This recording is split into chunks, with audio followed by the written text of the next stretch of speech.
Hey, thanks for joining me. We got another independent book to spotlight on the channel here. Had a viewer reach out to me and say, "Hey, I've got a book. Is there any chance if I send it to you, you'd want to check it out?" I'm like, "Fuck yeah, I will." Of course I do. Of course I will. And as is the case with almost all of these books that I get from people, I apologize to the creators for taking so damn long to get to it. It's never my intention, but it just always seems to be the case. So I apologize to you and to everyone else who has sent me these things. And I get it. You make a thing and you send it to a guy, and I've got a not inconsequential viewing audience. You know what I mean? And so like you want to get it seen. I get it. I know how I'd feel. And then it's like 2-3 months later, you're like, man, fuck this Rob Norton guy. This guy sucks. But I do have it. We are looking at it today.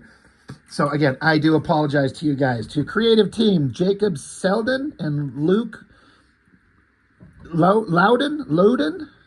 Again, I'm sorry if I'm mispronouncing names. No disrespect meant. It says Fred DePlug presents Beware the Reefer, not the Reaper, but the Reefer, part 1 of 2 limited series. So you got the front cover there. Back cover says Fred assembles his crew to complete a job for the grim Reefer, only he never told the new member Jesse Plugman the inherently preternatural circumstances of the work. Jesse now has stepped foot into a world he is not yet prepared for. Can Jesse survive? Will he beware the Reefer? So, having just, you could just read that and be like, all right, is this going to be some blunt man and chronic shit? Which I'm fine with. I'm all about books that are kind of like lighthearted and fun and just having a good time. Like, we're not trying to be too serious. But also at the same time, it's kind of played up as very serious. It's a good time. So inside it, as happens often with these, the creatives send something in there. Like, there's an original drawing. Look at that shit. Kind of gives you the idea of when they sent this to me, being October. Sorry, guys. Sorry about that. And then, it sends me a note. And then this usually happens, and I appreciate these. I really do. Some people could just throw the thing in a bag and send it off, and, who knows what happens. But, when somebody takes the time to write something, says, "Hey, Rob, I've been a fan since you uploaded the Spider-Man 13 by McFarlane review. So much it made me go to eBay and buy issue 13 and 14 because the artwork was sick. I like how you judge a comic not just on the story, but from an artistic point of view, too. And you've put me onto a lot of artists, books I didn't know existed. Thanks, my man. It's a big honor for me to present my first work printed in true comic form. It is," he probably meant to say me and my homies, but it says it is my and my homies. But I get it. I've made goof-ups like that. It's me and my homies' first book, so feel free to critique anything. I'm 19 and still trying to improve. Thank you for your time, Luke Loden. So thank you, Luke. I appreciate it. You and your homie. Thank you for sending this to me. I like these things. These things, in like a silly way, are sometimes the most kind of special part to me personally, is like the personal touch stuff. Of course, I'm happy to see the books from people, but that little personal touch, like, that's awesome. You didn't have to do that. I don't know why you didn't fold a little joint in here, motherfucker. What's up?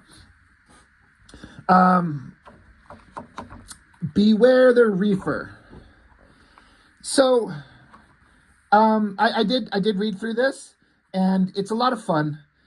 There might be one or two things. So my main thing that I want to point out is that when I go through big time, big publisher books, like, Marvel shit or something like that, or all that Image stuff, I'm often talking all kinds of shit on the fuck-ups that people make. That is not my intention or goal on any of these independent books, especially when it's a person's first-time work. That is not what I'm here to do. I'm not here to put anybody down or shit on anybody's work at all.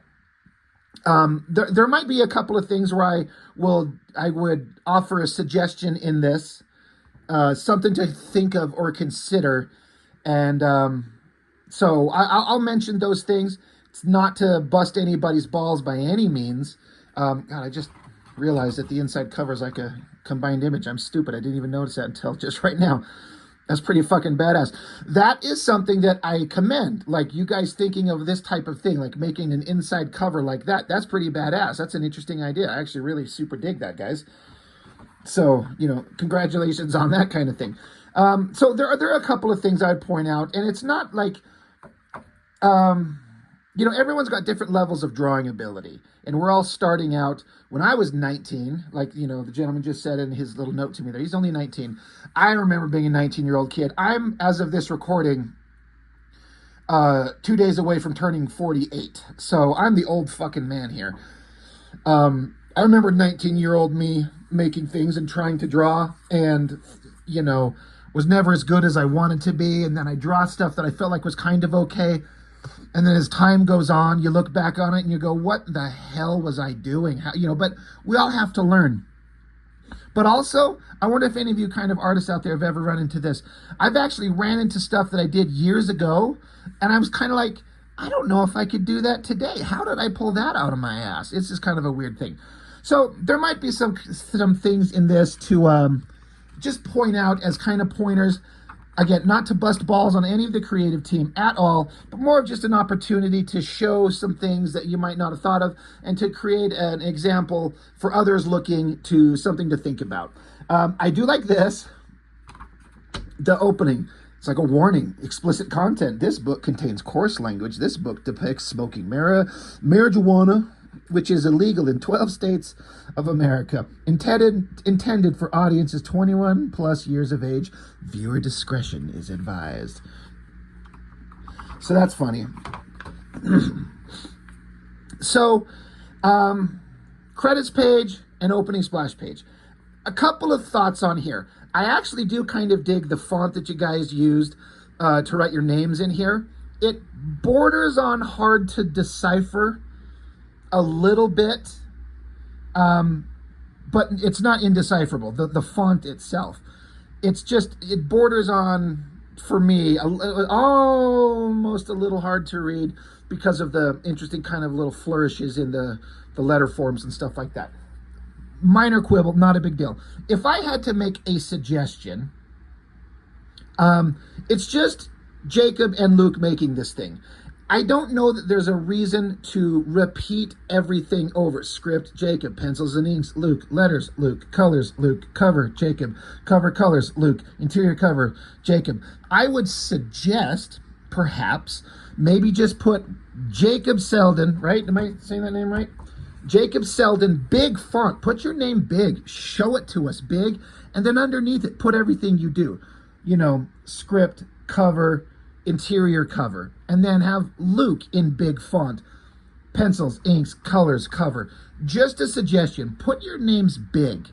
Make us see it. This multiple repeating of things, it's not bad, but I don't think it works as good as it could.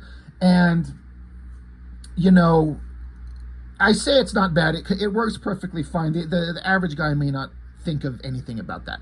But I tend to, for me personally, I judge myself against the people who do the best things possible. And I think a guy that, someone who does graphic design and things like this, professional, would probably drive someone like them nuts. And so I want to kind of think about the best possible way to present stuff. I may not achieve a fraction as good as the hardcore, talented, genius, professional guys that do graphic design and stuff like that. But, you know, push towards that. Think of that. So I hope that makes sense. Another suggestion, I have no problems with comics when you have to turn it on its side and look at the, you know, when you get the image on its side in a big, you know, a big kind of cool shot like this. I don't know if I'd suggest it for page 1. Like, the first thing we do is we get it, and the first thing we have to do is turn the book on its side. It's like, again, who does this bother?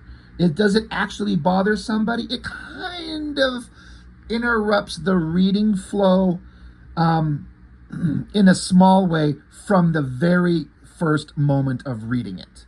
Do you know what I'm saying? I would say save something like that for a, you know, a big awesome shot in the middle of the book or something like that. Just a thought. It's not like a hard rule that I've necessarily heard, but I don't know that I've seen any comic book start with the first page of story on its side. Is that just... That's the... Okay, no. I thought it was like the back cover kind of thing too. You know, cool image of these wacky, insane designs. Like, I don't know if I, like, understand, like, here's just a regular guy with, like, a ski mask on, like, just some dude in an outfit. A Grim Reaper, but that is not, like, a scythe in his hands. That is, like, some blunt shit. I don't know what this thing is supposed to be. I don't know that I care that I don't know what it's supposed to be. It's like a bug kind of thing. I like that it's kind of like, I don't know what it is, but I don't care. And then again, this creature behind him, whatever he is, I would suggest compositionally, it kind of depends on, have you done a bunch of sketches on varying ways to compose this image? I don't know that it's a good idea to stack these two guys right on top of each other. Tangents and things like that. It just looks like this other guy's growing out of the head of this guy.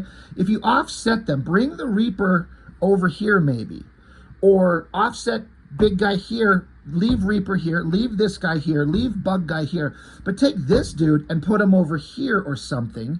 I understand maybe the thought was to put the title, Beware the Reefer and thing like that, in its own kind of open space, which is fine, but it's the stacking of the characters here and having them all squished off to the side on the right. Just a thought to have. And again, this is something that, I know this is common sense, but I remember way back, I always refer to this in my head. It always plays in my head over and over and over. For the, was it 2002 Daredevil movie, the Ben Affleck movie? Why am I bringing that up? Because it had great back matter, supplemental material on the DVD where they interviewed a bunch of comic artists. And they had John Romita Jr. in there. And he said, if you draw comics all day, every day, eventually you're going to get good. And that plays in my head all the time. The more you do it, the more these things will just start making sense. You'll have committed to paper drawing a thing, and then you put it down, but then you'll be flipping through comics, and then you'll start seeing panels that other artists have done where you're like, you know, I see what they did, and I could have or should have done that on this page instead. And so the next time you do it, it gets a little better, and it gets a little better. So composition's a little off, and I don't know if I think this tipping it on the side is a good idea. But, you know, big splash page of these wild characters, you know, who knows? Let's go see what's going on. And then, you know, again, drawing levels aside, you know, I can see you guys are putting in the effort and you're drawing these things the best you can. I'm not concerned about the physical drawing as much as I am thinking about the storytelling, the clarity of storytelling. And that is a tricky thing to learn. It's almost, I couldn't even imagine if somebody were to tell me, all right, well, what's Storytelling Basics 101? And it would just be like, oh my God, where do I even start? You know, establishing shots. Show us where the characters are. Show us them in an environment. Learn about the 180 rule so you can follow your figures from panel to panel. Things like that. There's a couple of places in the story where the storytelling is kind of unclear, and I'm not exactly sure what's going on now because, as I say often, I'm familiar with the language of comics. I can decipher it, I believe, for the most part, and I can tell what's going on. But you don't want your comic work to be so tricky to decipher that anybody has to stop and go like, wait, now what? What happened? You don't want that. You want to be able to hand it to someone who's never read a comic, never once, and still be able to follow what goes on.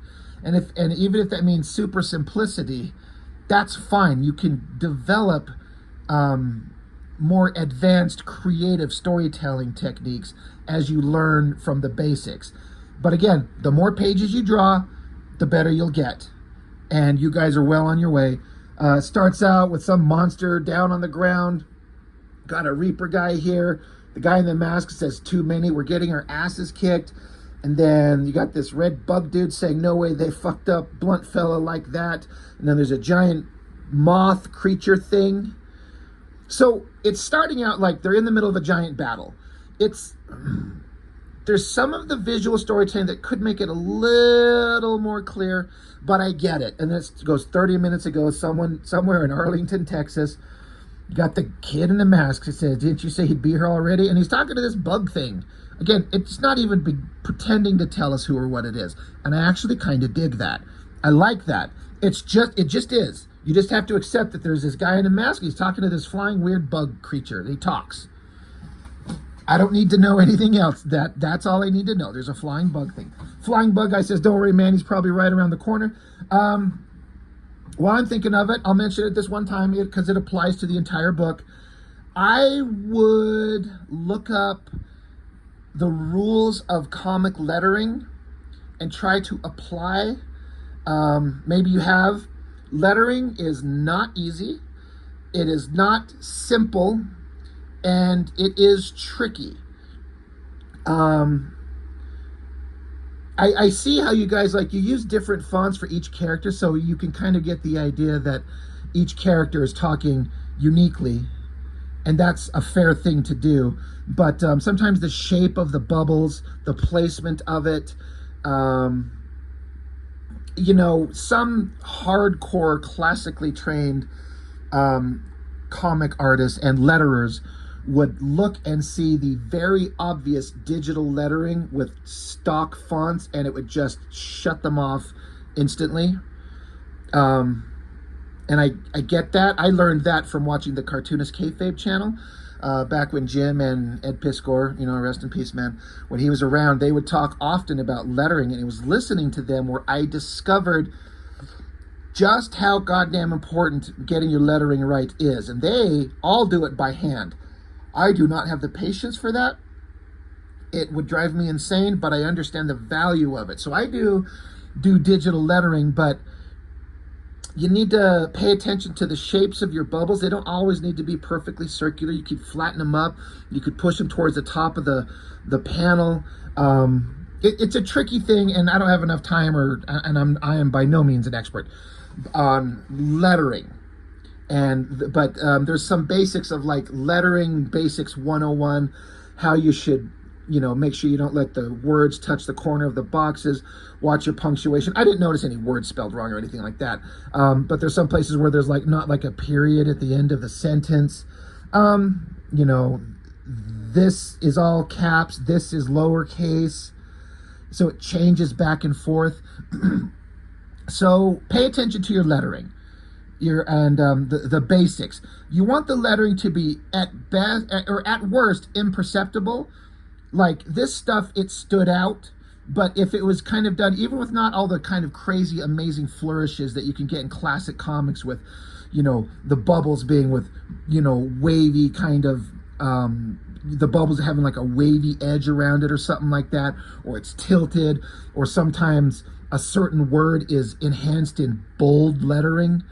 To make it stand out. All these different kinds of things. Like I'll bust out my most recent book just for an example. Let me see if I can find. Now, I'm not showing this as an example of me being a great letterer.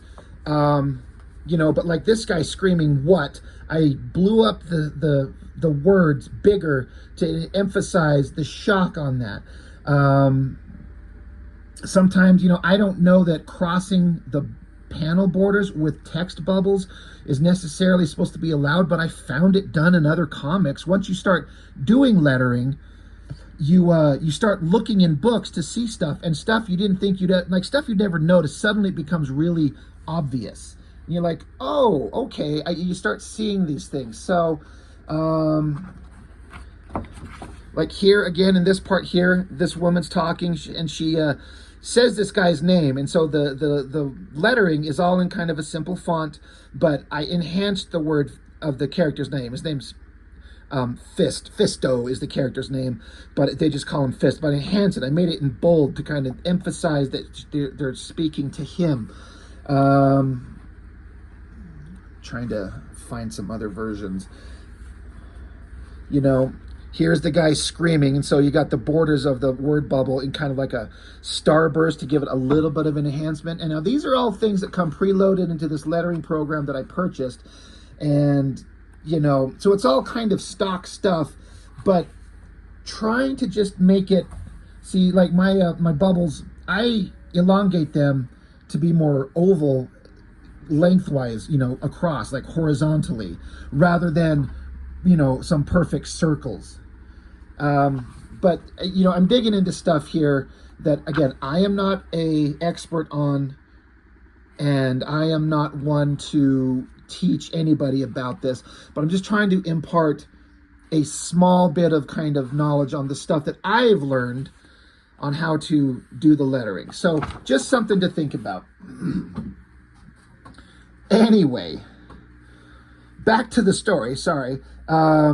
You know, battle's happening, and then 30 minutes ago, guy in the mask said, "Did you say he'd already be here?" Bug thing says, "Don't worry, man. He's probably right around the corner." 20 minutes later, and they're just kind of hanging out. They're like, "Yeah, dude, right around the corner." So I guess they're in a forest. It looks like there's a tree house up in this tree. And then I guess a big shadowy shape kind of appears behind them. Guy in the mask turns. So you got this creepy looking creature guy. The guy on the cover, you know, the cover, I guess, is another thing I could have stopped and talked about. It's kind of the same points. I know I'm all over the place with my kind of critique on this thing. Kind of the stuff I was talking with the side splash page with the composition on it. Having this guy stuffed all the way to the side, I don't know if that's the best way to do that. There's a couple, like, I think the Reaper looks good. Just a few rearranging of things, but this guy just shoved all the way into the side. Doesn't quite, it's not the best place that he could be. It's especially for the cover to your book. But we don't really get to see what he looks like there. We don't really get to see what he looks like there. We kind of do.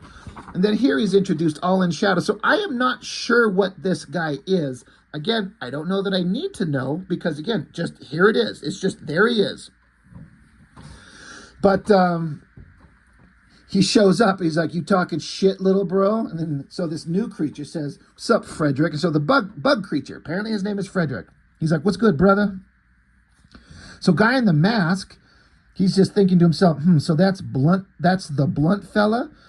And so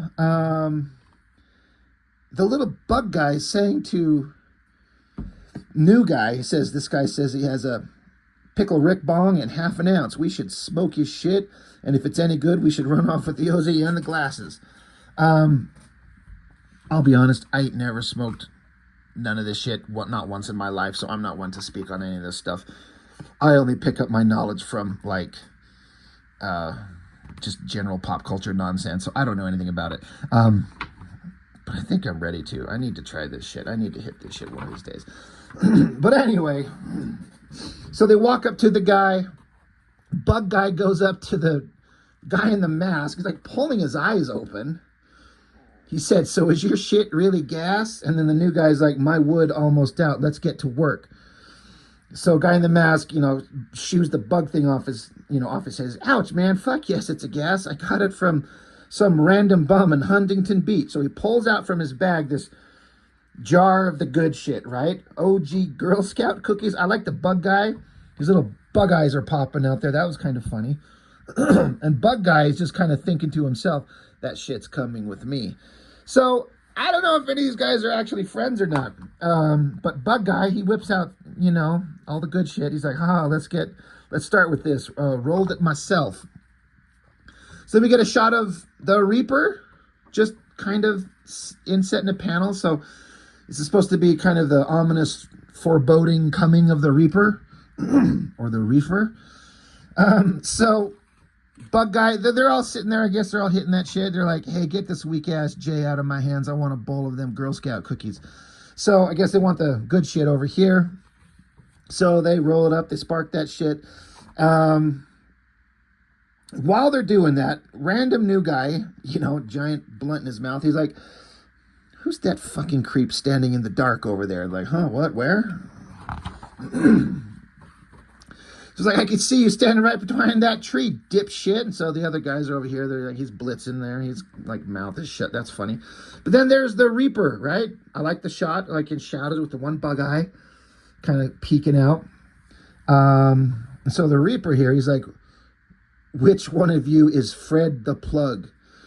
And the guy in the mask, he's like, who the hell is this guy? I can't see his face at all. But then you get a shot of his face, and he's got like the skull face. So the dude on, in the mask, hits the ground, falling back. Holy shit, is that the Grim Reaper? They're like, no. And the Reaper's like, blunt fella. So they go up, shake hands, like, what's up? What's good, Reefer? Been a minute. This my boy Fred I was telling you about. So these guys know each other. He's not the Reaper, he's the Reefer. Again, the joint instead of the scythe. That's funny. So I guess the Reefer is saying, have we done business before? You look familiar. And he's like, man, get out of my face. So, they're having these kind of funny, like, back-to-back conversations, talking shit to each other. Reefer guy says, I do business with a lot of people, as well as yourself, Fred. Are you going to spark that shit or what? The little bug guy's like, let's get the Reefer a bowl, shall we? The guy in the mask is like, is it too late to get out of here? So he's like, I don't know what the hell's going on. I got to get out of here. So again, they take that stuff, spark it up. And then I actually legitimately like this, where the Reefer guy, he hits that bong. And then this shot of him with just like all the smoke and shit coming out of his eyes, just kind of, as I read it, give the implication that he's loving that shit. He's hitting it. He's loving it. Now they're all high as fuck. He's like, all right, now we can get to work. We got to get over there before the wasps fuck my property up anymore. The little bug guy says, are really that bad? And the guy in the mask is like, oh, hell no, this is an exterminator job. I'm going to dip. The Reefer guy says, you're not going anywhere, dumbass. We're already on their way there. He's like, well, man, what the hell are you talking about? What is that shit on your arm? And so on the Reefer's arm, there's like this eye shape. And then it like opens up and energy beams, I guess, emanate out from it, grabbing onto the other three. And it says, in the blink of an eye and a flash of green light as bright as an imploding supernova, our heroes were transported to a completely unfamiliar land, clearly far from their own dimension.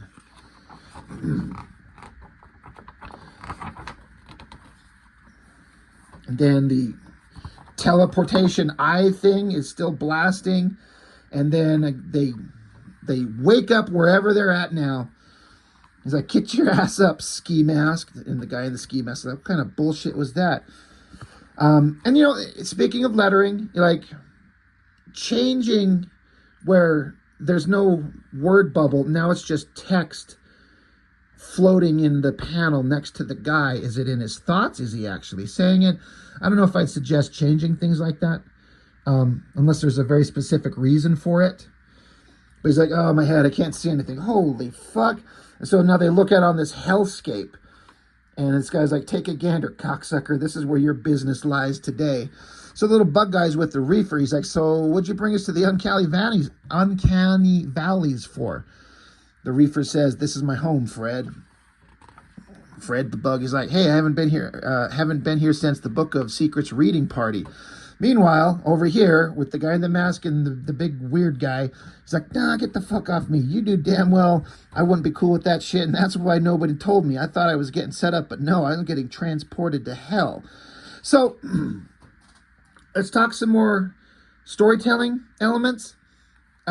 Creative team, artists, whoever does the storytelling layouts. You got Bug Guy and Reefer over here, and then you got Guy in the Mask and whatever the hell this guy is way over here. Bug Guy and Reefer are talking, but then Guy in the Mask, he smacks away the hand of the guy over here, but then he's instantly in the face of the Reefer guy. But he was way over here with him. He just smacked his hand away. So at first I thought he was getting in the face of this guy, but it's the Reefer. So he like ran all the way over here to see him. It's all about placing your figures in the environment in a way and showing it so it makes sense where they are and where they're at, because it kind of jumps around. Again, I see it, I read it. It's not like it ruined anything, but the storytelling element of it, things kind of jump around a lot. So think about that. Reefer guy says, watch who you're pointing at, fucker. And Bug Guy's like, careful, Reefer, he's with me, remember? So Guy in the Mask is like, who do you think you are, ugly red skull looking motherfucker? And the Reefer says, yo mama. Now listen and listen good, mortal. So he tosses him aside and says, you are already here and there's no way back unless you go through me, so you can man the fuck up and do this job or walk away and wander the valleys forever. So I guess at this point, I'm still kind of confused on who the fuck is this weird guy with the giant horns. You know, this guy here. We don't have any explanation of who or what he is. Again, I know I just said, I don't know that I necessarily need to know, but at some point we need some explanation on some level. Introduce the character. They can show up and just be there, but at some point somebody needs to say he's a monster from another dimension with horns and shit or something. I have no idea what he is or why the Bug Guy is zipping around. And we're getting close to the end of the book. So it's from a storytelling perspective. Remember, you have to introduce these characters to us at least a little bit, rather than they all show up in the forest and they get stoned off their ass and then they get teleported to hell. Like, that's all fine, but you've got all this opportunity for them to talk. Even if it's just on one page, you can have 3 panels, and each panel, each character gives a little bit of dialogue. Scripting and storytelling dialogue, you have to think of it as like everything out of their mouth should reveal character. It should say something about who they are or what they're thinking. It can't be just like funny bullshitting platitudes and stuff like that. That's fine, but you've also got to have times where the stuff that they say tells us who they are, even if it's just a little bit. We should know something about this guy, and we do not. In fact, we don't know anything about him except they're guys who show up in the forest, got high, and are teleported to a hell dimension. Again, that basic premise is fine, but tell me who these people are a little bit. So the Reefer guy, you know, he says, hey, you're here. You can either just man up and do this. And then he's just like, on second thought, you have no choice. So he raises his hand, and then, like, I thought he exploded him or killed him or something, but I guess just a burst of energy. And so now the Reefer guy says, oh yeah, you guys look sick. And so now they're like beefed up. The Bug Guy's all beefed up, and they got swords and armors and guns and shit. So he just like leveled them up like a video game. Boom. Now we're going to go fight in the hellish underworld with all the sick weapons and shit. And so Guy in the Mask, he's like, damn, bro, is this like mine now? He's got this giant sword. I actually kind of dig, compositionally, the shot of this dude just here holding the sword up is just very straight vertical up the panel. It makes that sword be a big focus. It actually kind of works really well. So he's got that, and then there's some kind of eruption underground. The Reefer guy says, looks like we're clocking in early today, boys. And the giant bug, moth, ant thing, whatever it is, bursts out of the ground. So Bug Guy grabs onto Guy in the Mask, and they're like, are we just going to leave Blunt Fella? Yeah, this big guy. Again, the guy we don't know anything about. He's like, I fucking hate bugs. So Blunt Fella starts erupting in energy. It's like almost like, did he get struck by lightning? Bug Guy says, I think he can handle himself. And so Blunt Fella's charged up with energy. He's got his daggers in his hand, and he's charging at the face of the ant creature thing. Says, to be continued in part 2 of 2. So that is the end of the story. So I didn't do a page count. The pages aren't numbered. Not trying to make it a critique, but not much happened. And there was a lot of opportunity to tell us more with all the pages of stuff that you've thrown in here. There was a lot of opportunity to tell us a little bit more. And I kind of appreciate the idea. You want to keep it a little simple. You want to have it be funny and lighthearted. Like this is, you know, a funny kind of, you know, stoner supernatural adventure. I'm on board with that. I am. But I don't know anything about any of these fucking characters. Not one little bit. Besides the fact that they talk cool shit to each other and they get high and they're fighting monsters. So that's just a critique in terms of storytelling, is like I would take an opportunity to tell us something about why they're here and what their motivation is a little bit. Just a little bit. And it is kind of left on a big cliffhanger, you know, what's going to happen. So, you know, continue for part you know, in part 2 of 2. So I'm like, all right, well, what's in here? And I'm like, oh, wait, whoa, what? Blank page, another blank page. So I don't know what printing service you guys used to make this book, if you put it together yourselves. I imagine, like, you have to, like, you draw all these pages, and then you have to kind of lay them out, and then you have to know how many pages your book is, and then usually any kind of printing place will say, like, we can make books in these certain amount of pages, even pages, odd pages. So I guess what I'm getting at is, like, I would think you would know that you'd have these blank pages in the back, and what a fucking waste. You could have put anything in here. Put more art, put sketches, put pictures of you, put a big wall of text talking about who you are, where you're from, what kind of stuff you like, what kind of art you're looking to do. Have Luke do one, and Jacob do the other. Have another pinups. You guys doing this much art, you've got to have some pinups in here of something. Hell, take this original artwork that you sent me, scan it, and put it in here. Now, this is me not knowing why there's blank spaces here. Maybe it was something you didn't know until it come back to you, and it was just one of those things that showed up, and you're like, well, fuck, we didn't know it was going to do that. But, and maybe now it's just an error that you made that the next time you won't make. So again, if this was a goof up that you didn't know was happening, I apologize. I'm not trying to bust your balls for that. But if you knew there was going to be these blank canvases, for God's sakes, use them. As an artist, just like I said, I love to see the sketches. As a creative person, like, again, let me bust out my thing. This is my final volume of my own book. When I got towards the end, I dedicated pages to showing, like, there's my dumbass, and there's my homie Jessica, who helped create it, and my lady friend who art modeled for me with her and all her muscles, my buddy who helped me put the book together, and then pictures of my kids, and just a little text about them. I dedicated an entire section to me talking about the book. This is the final volume. This is the sixth graphic novel that I made. I talked about the journey and what I wanted and what I thought and what I was doing, and I thanked a bunch of people for the journey along the way. And then I had a shout out to my inker buddy Chuck Gibson, who helped me on some of these pages and did some of the most amazing shit. All these digital inks are by him. Professional comic art inker that worked for Image Comics, Wildstorm. He worked for Jim Lee, of all people. And he's working with me. There was no question I was going to shout him out. He deserves a shout out at the bare minimum. And then I hit up a bunch of my homies, and they all did pinups for me, and I threw them in here. You know, this is the kind of stuff that I love in books. I like to get to know about the creative people. Who are they? What did they think? What did they feel? What does this book mean to them? And then just throw in some artwork. So a bunch of stuff from my friends. That's Dan Goodwin. That's my brother John. That's Mark Domowitz. That's Gayton right there. That's Courtney. This is, you know, this dude, I don't know if I've ever got his actual name, but it's just, his online is Blah Blah Bob. Great artist.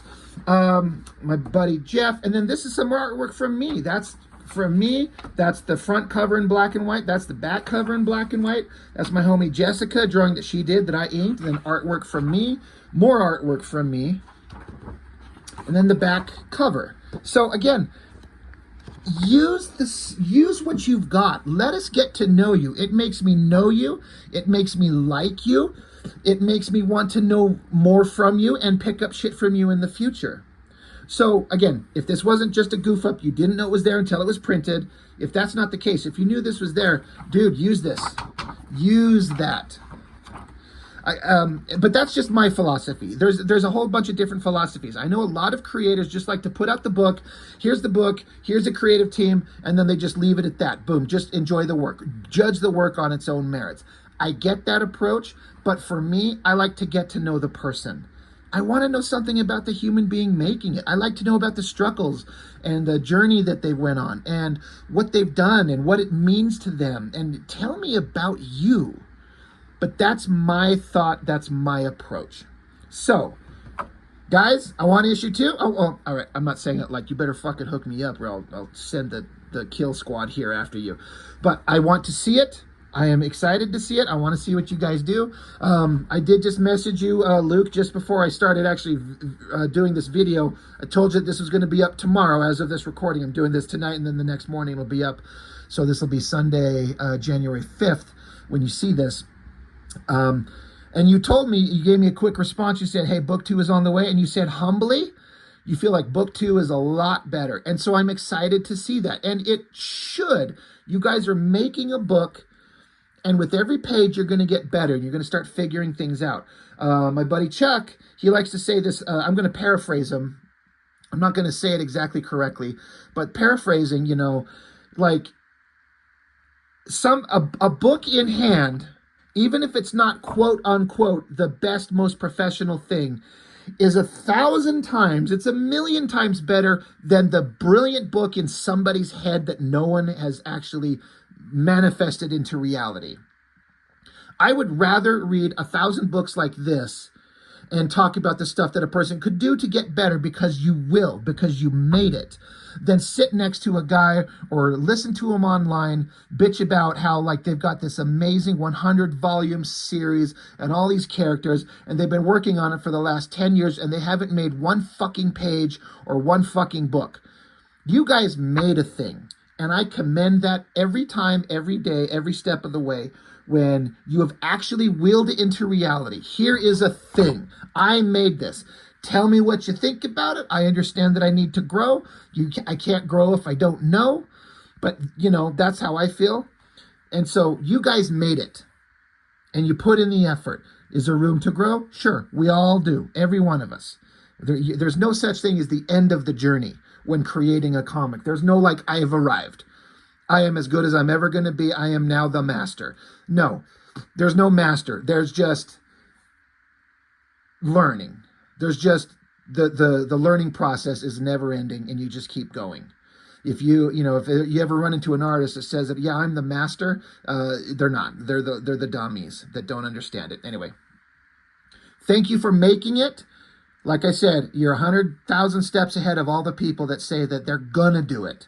I don't want anyone to talk to me about the thing you're gonna do. Tell me what you've done. Hit me up with the book and show me. And you guys made it. And I want to see the part 2. Anyway, that's all I've got. Thank you guys, Jacob and Luke. Badass shit. Thank you for making it. Keep making them. And just keep striving, and you'll get better and better. And you'll look back on it, and as you get older, and you'll probably be older, you know, when you hit my age, about to turn 48, and you look at this thing, you'll probably kick yourself in the nuts for all the shit that you did wrong. But you'll still look back on it with such fond memories of like, fuck, we had so much fun making that. Comics should be fun. It's hard work. It's always hard work to create it, but it's so fun to do. And when you make it, when you've got that shit in your hand, like me, I could sit here and grab my 6 volumes of the He-Man books that I made, the fan comics that I can't own and I can never do anything with, but I made them because I love this shit. And I had to tell this story, and people think I'm nuts. And they're right, I am nuts. I am stupid for spending all this time making all these things. But I did it because I love it.